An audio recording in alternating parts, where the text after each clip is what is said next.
आज हमें हमारे मार्केट में एक अच्छा सा अपमूव देखने को मिला है। तो चलिए आज के पोस्ट मार्केट आउटलुक में हम डिस्कस करते हैं कि आज हमारे मार्केट में कैसी ट्रेडिंग हुई थी। तो हमने सुबह प्री मार्केट आउटलुक में डिस्कस किया था कि गिफ्ट निफ्टी जो है वो हमें गैप अप ओपनिंग की इंडिकेशंस दे रही थी। तो वैसे ही हुआ है, आज हमें एक बड़ा गैप अप देखने को मिला है। और गैप अप ओपनिंग होने के बाद हमारे मार्केट्स अगर हम ब्रॉडर बेसिस पे देखें तो ऑलमोस्ट साइडवेज ही थे, बट आफ्टर उनमें एक हल्का सा अपमूव हमें और देखने को मिला। और निफ्टी जो है उसे 24,000 भी क्रॉस कर लिया था। पर अगर हम क्लोजिंग की बात करें तो क्लोजिंग जो है वो हमें 24,000 के बिलो देखने को मिली है। तो क्या ऐसा रीजन था जिसके वजह से आज हमारे मार्केट जो है वो सस्टेन भी हुए और पॉजिटिव भी क्लोज हुए हैं? तो मेन रीजन जो हमने सुबह भी डिस्कस किया हुआ था कि जो वॉर चल रहा था यूएसए और ईरान के बीच में, उसके अंदर अभी उन्होंने जो है वो पॉज लिया है और वो एक दूसरे के ऊपर जो है वो अटैक नहीं कर रहे हैं। हो सकता है कि आगे आने वाले दिनों में हमें एक पीस टॉक भी होती हुई दिख सकती है। तो जैसे ही ये न्यूज आई वैसे ही ब्रेंट क्रूड के जो प्राइसेस थे उसके अंदर हमें गिरावट देखने को मिली। सुबह जब हमने देखा था तो ऑलमोस्ट 10% की गिरावट थी, बट अभी जो है वो हमें और ज्यादा गिरावट देखने को मिली है। ऑलमोस्ट 13% तक की गिरावट हुई है ब्रेंट क्रूड के अंदर। तो उसके वजह से हमारे मार्केट जो थे वो आज सस्टेन हुए और पॉजिटिव में भी क्लोज हुए हैं। तो चलिए निफ्टी जो है वो 30 मिनट्स टाइम फ्रेम पे हम एक बार देख लेते हैं। देखिए जैसे कि हम देख सकते हैं एक गैप अप ओपनिंग हुई थी और गैप अप ओपनिंग के बाद मार्केट जो थे वो throughout the day almost sideways ही थे और आफ्टरनून में हमें एक अच्छा सा अपमूव देखने को मिला है। अगर हम बात करें लेवल्स की भी तो सुबह भी हमने डिस्कस किया हुआ था कि जो निफ्टी है उसके लिए 24,000 जो है वो बहुत ही ज़्यादा स्ट्रॉन्ग रेसिस्टेंस रहने वाला है। और वैसे ही हुआ है, हम कह सकते हैं कि जो क्लोजिंग आई है वो रेसिस्टेंस के पास ही हमें देखने को मिली है। अगर ब्रेंट क्रूड के अंदर कल भी एक गिरावट आती है तो हो सकता है कि हम जो है वो 24,000 के लेवल्स को क्रॉस कर लेंगे। तो देखते हैं कि ब्रेंट क्रूड के अंदर और कितनी गिरावट देखने को मिलती है। हमें सिर्फ वॉर के एंड से यही न्यूज़ देखनी है कि ये जो वॉर है वो फिर से शुरू ना हो जाए। पॉज हुआ है तो ये अच्छी बात है, और एक डील हो जाए साइन तो वो ज़्यादा बेटर होगा और इंडियन मार्केट्स के लिए भी और ग्लोबल मार्केट के लिए भी। तो देखते हैं कि वॉर के एंड से और क्या न्यूज़ मिलती है, क्योंकि उसके वजह से ब्रेंट क्रूड जो है वो बहुत ही ज़्यादा वोलेटाइल हो चुका है और जितना ब्रेंट क्रूड वोलेटाइल होगा उतना हमारा भी मार्केट वोलेटाइल होगा। तो देखते हैं कि आगे आने वाले दिनों में हमें और क्या न्यूज़ देखने को मिलती है वॉर के एंड से। एक बार बैंक निफ्टी भी देख लेते हैं। देखिए बैंक निफ्टी की बात करें तो बैंक निफ्टी जो है वो ऑलमोस्ट 400 पॉइंट्स पॉजिटिव क्लोज हुआ है। बैंक निफ्टी के अंदर भी आज हमें गैप अप ओपनिंग देखने को मिली थी, बट गैप अप ओपनिंग होने के बाद बैंक निफ्टी के अंदर हमें गिरावट देखने को मिली थी हल्की सी। और उसके बाद थ्रू आउट द डे जैसे कि हम देख सकते हैं बैंक निफ्टी जो है वो फ्लैट ही ट्रेड कर रहा था, मतलब ऐसा कोई बड़ा मूवमेंट देखने को नहीं मिला ओपनिंग के बाद। और जैसे कि हम देख सकते हैं कैंडल जो है वो ऑलमोस्ट दोजी जैसी बनी है। तो एक बार जो है मैं 30 मिनट्स टाइम फ्रेम पे आपको बता देता हूँ। देखिए जैसे कि हम देख सकते हैं एक गैप अप ओपनिंग हुई थी और गैप अप ओपनिंग होने के बाद एक गिरावट और बाद में मार्केट बैंक निफ्टी जो थी वो साइडवेज से ट्रेड कर रही थी through out the day. Bank Nifty की भी अगर लेवल्स की बात करें तो हमने ऑलरेडी सुबह डिस्कस किया होता कि 57,000 के जो लेवल्स है वहाँ पे बहुत ही ज़्यादा स्ट्रॉन्ग रेसिस्टेंस है, बट जैसे कि हम देख सकते हैं उसके ऊपर हमें क्लोजिंग देखने को मिली है। बट एकदम डिसेसिवली ब्रेक कर दिया है वैसा हम नहीं कंसिडर करेंगे, क्योंकि 57,090 के करीब की क्लोजिंग देखने को मिली है। तो देखते हैं कि आगे आने वाले दिनों में बैंक निफ्टी भी जो है वो कैसा परफॉर्म करती है। एक बार हम ब्रेंट क्रूड देख लेते हैं।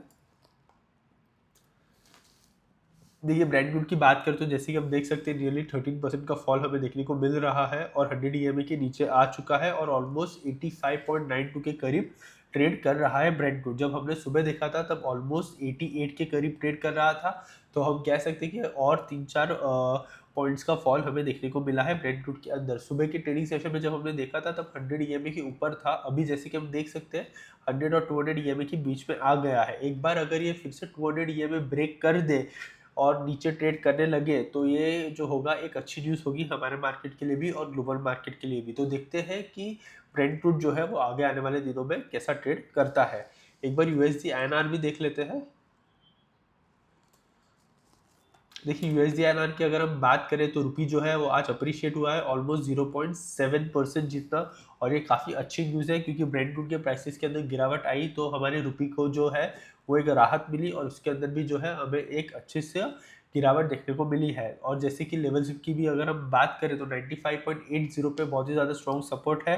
वो सपोर्ट के लेवल्स हमने ऑलरेडी मार्क करके रखे थे और जैसे कि हम देख सकते हैं आज की कैंडल जो है वो उसी लेवल से एक बाउंस हुई है। तो हम लो की बात करें तो 95.76 का लो लगा था और अभी 95.90 पे ट्रेड कर रहा है रुपी। तो देखते हैं कि आज के ट्रेडिंग सेशन में रुपये की जो क्लोजिंग आती है वो हमें कहाँ देखने को मिलती है। अगर ब्रेंट क्रूड के अंदर और गिरावट आती है तो हो सकता है कि यूएसडी एनआर में भी हमें और गिरावट देखने को मिल सकती है, और अगर दोनों के अंदर गिरावट आई तो हमारे मार्केट जो है वो अच्छे से ऊपर जा सकते हैं। तो देखते हैं कि यूएसडी एनआर भी जो है वो आगे आने वाले सेशंस में कैसा परफॉर्म करता है।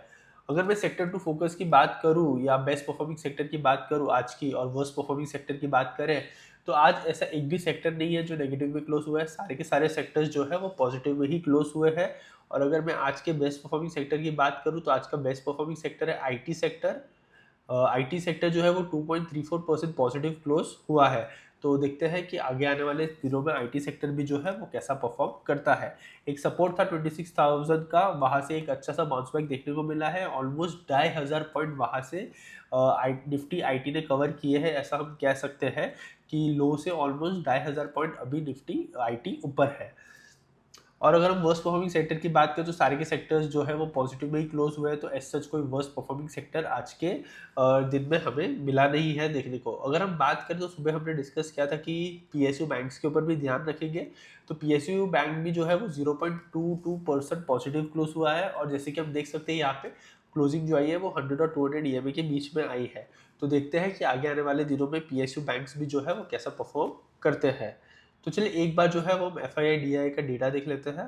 देखिए डेटा की बात करें तो डेटा जो है वो अभी तक आया नहीं है, तो कल हम हमारे प्री मार्केट आउटलुक में डिस्कस कर लेंगे कि हमें क्या डेटा देखने को मिलता है।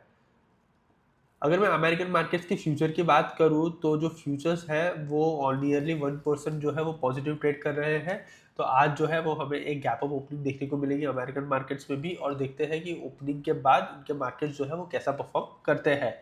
तो चलिए आज का जो हमारा पोस्ट मार्केट आउटलुक है उसे हम समराइज करते हैं, और समराइज करते तो यही कहेंगे कि आज हमें एक अच्छी ग्रीन क्लोजिंग देखने को मिली है हमारे मार्केट में, और ये वीक की जो शुरुआत हुई है वो काफ़ी अच्छे से हुई है, ऐसा हम कह सकते हैं।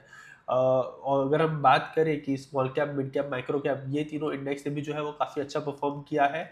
नियरली मोर देन 1% की पॉजिटिव क्लोजिंग दी है ये तीनों इंडेक्स ने, और सारे के सारे जो सेक्टर्स हैं वो भी पॉजिटिव में क्लोज हुए हैं। तो आज की जो हम कह सकते हैं कि रैली जो थी वो सारे के सारे इंडेक्सेस या सारे के सारे सेक्टर्स ने कंट्रीब्यूट किया है आज की रैली के अंदर। तो ब्रेंट क्रूड के प्राइसेस भी जो है वो ऑलमोस्ट 13% हमें गिरते हुए दिखे हैं, और रुपये की भी बात करें तो रुपये भी ऑलमोस्ट हम कह सकते हैं कि 0.7% अप्रिशिएट हुआ है। तो ये जो काफ़ी अच्छी चीज़ें हुई थी आज हमारे मार्केट में, इसकी वजह से आज एक हम कह सकते हैं कि स्ट्रेंथ भी देखने को मिली है। अगर कल भी अगर ब्रेंट क्रूड के अंदर फॉल आता है तो हमें हमारे मार्केट में और एक अच्छा अपमूव देखने को मिल सकता है।